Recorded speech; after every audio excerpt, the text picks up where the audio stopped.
Hello friends, James Corbett here, CorbettReport.com. I'm sure you've all heard about the Panama Papers by now, so I won't go into a great deal of elaboration about what they are or the basic background. If you do need that, well, you can flip to any mainstream source, website, newspaper, channel, what have you, and I'm sure they'll be all talking about it right now, and you'll have your fill very soon. So, suffice it to say, about a year ago, an anonymous source contacted the Süddeutsche Zeitung and submitted encrypted internal documents from Mossack Fonseca, a Panamanian law firm that sells anonymous offshore companies around the world. And these shell firms enable their owners to cover up their business dealings, no matter how shady. And this isn't just any leak, this is 2.6 terabytes of data, and just to put that in perspective, that's more than Cablegate and offshore leaks in Luxembourg and Swiss leaks combined many times over. It's a lot of data. Of course, you don't get to look at that data. This data has been provided, however, to around 400 journalists from more than 100 media organizations in over 80 countries that have taken part in a 12-month investigation, tearing this data apart and reporting on it, and they've coordinated their reporting, so they're now all reporting on it at the same time. The Guardian and the BBC and Le Monde and Le Naison, all of these other papers and news outlets around the world. So we're starting to see some of that reporting spilling out, and of course you can go to Süddeutsche Zeitung's page about this, and I'll put the link, of course, in the show notes. You can go and take a look, and probably the first story that a lot of people will see is this story about Iceland, where the Prime Minister has been under fire for his shady business dealings as a result of this, and is now facing calls to resign, although apparently the latest is that he has rejected those calls. Still obviously a developing story.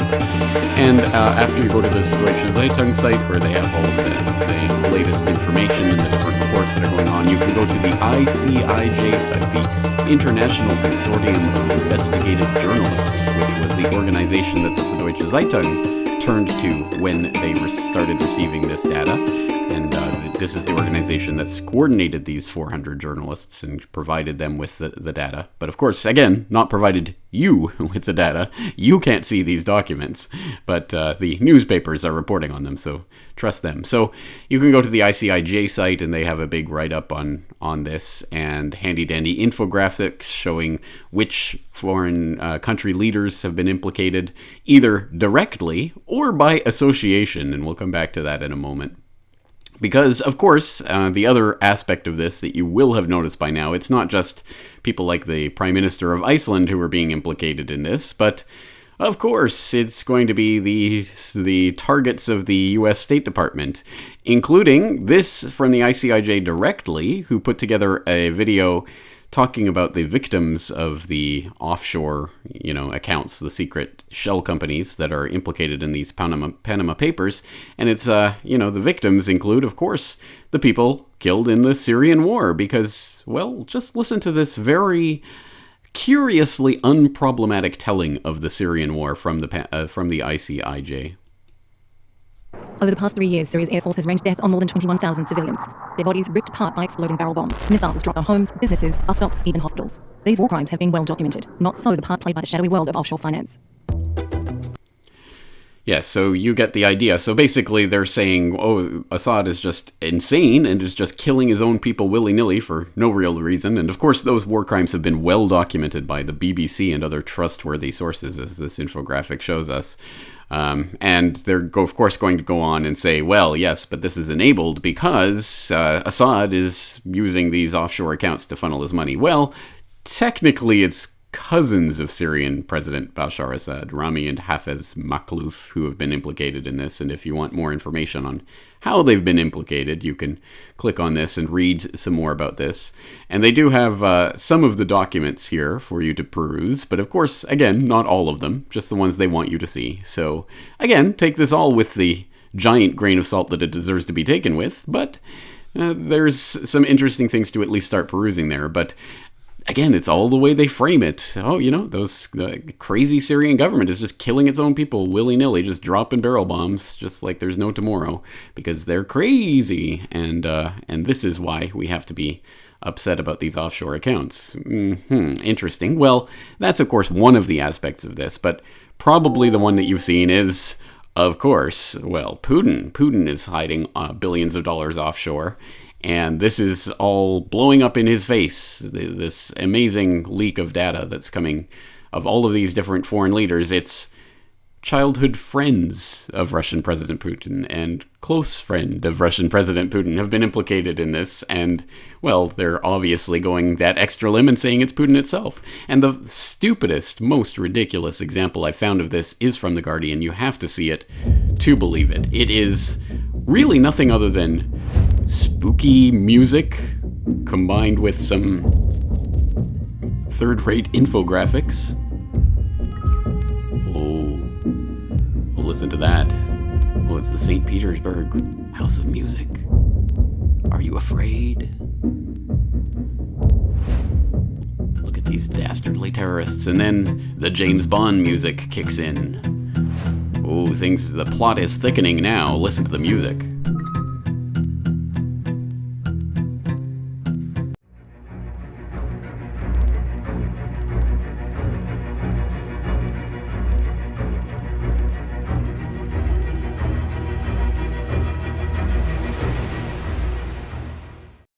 In the news over the last couple of days, we've had another reminder in this big dump of data coming out of Panama that tax avoidance is a big global problem. It's not unique to other countries because, frankly, there are folks here in America who are taking advantage of the same stuff. A lot of it's legal, but that's exactly the problem. It's not that they're breaking the laws, it's that the laws are so poorly designed that they allow people, if they've got enough lawyers and enough accountants, to wiggle out of responsibilities that ordinary citizens are having to abide by. Here in the United States, there are loopholes that only wealthy individuals and powerful corporations have access to. They have access to offshore accounts, and they are gaming the system.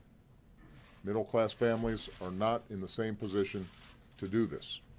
In fact, a lot of these loopholes come at the expense of middle-class families because that lost revenue has to be made up somewhere. Alternatively, it means that we're not investing as much as we should in schools, in making college more affordable, in putting people back to work, rebuilding our roads, our bridges, our infrastructure, creating more opportunities for our children. So this is important stuff, and these new actions by the Treasury Department build on steps that we've already taken to make the system fairer, but I want to be clear. While the Treasury Department actions will make it more difficult and less lucrative for companies to exploit this particular corporate inversions loophole, only Congress can close it for good. And only Congress can make sure that all the other loopholes that are being taken advantage of are closed. I've often said the best way to end this kind of irresponsible behavior is with tax reform that lowers the corporate tax rate, closes wasteful loopholes, simplifies the tax code for everybody. And in recent years, I've put forward plans repeatedly that would make our tax system more competitive for all businesses. Hello, I'm Whole Lotta Glenn, aka Hellwater Fire. This is Hellwater News for the 4th day. Yes, of April 2016, 6016. If you're an elite son of a bitch, you got caught doing offshore banking. Yes. Let's get down to business. This story came in earlier today. Well, some of us have to go be a slave, so we can't get that news out as early as everyone else. Actually, I heard about this story late last night and decided not to do it because I was too fucking lazy. But now I have no choice. Big names implicated in Panama Papers offshore banking leak. Yes. Yes, the Panama Papers. You know, what's really funny about that is that's actually a spin-off story from the story I did on the KBR fucking oil scam. And that implicated everybody under the fucking sun, under the elite of the world scamming through the markets. And now we have them scamming through offshore banking, which Howard has done stories on the offshore bank accounts many, many, many times. And, of course, nobody's listening. Now, because there's some big-name celebrities involved, all you soap opera stars want a piece of the action. Ah, yes. Well, here we go. Lionel Messi, Jackie Chan, Vladimir Putin, and many others implicated in this scam. Putin wasn't directly implicated, but his friends were. And let's get down to business. Argentine soccer star Leo Messi is the first one that took a hit. Offshore holdings of celebrities, politicians, public figures exposed in biggest document leak ever. The Panama Papers leak includes 11.5 million confidential documents, shedding light on the assets and murky fiscal dealings of everyone from prime ministers of Iceland to Pakistan movie stars and Jackie Chan associates of Russian President Vladimir Putin and soccer players. The record dating back as far as 1977. That's a long ways, boy. I was in grade 7 back then, and 80% of you little peckerheads in the truth movement weren't even born yet. Coming from a little known from highly influential Panama-based law firm called Mossack Fonseca, the firm is one of the world's top creators of shell companies, corporate structures that can be used to hide ownership of assets. Yes, just invent that new little company and hide it away, eh? According to the leaked files, Messi, pictured above, had a Panama company set up for him by Mossack Fonseca in 2012.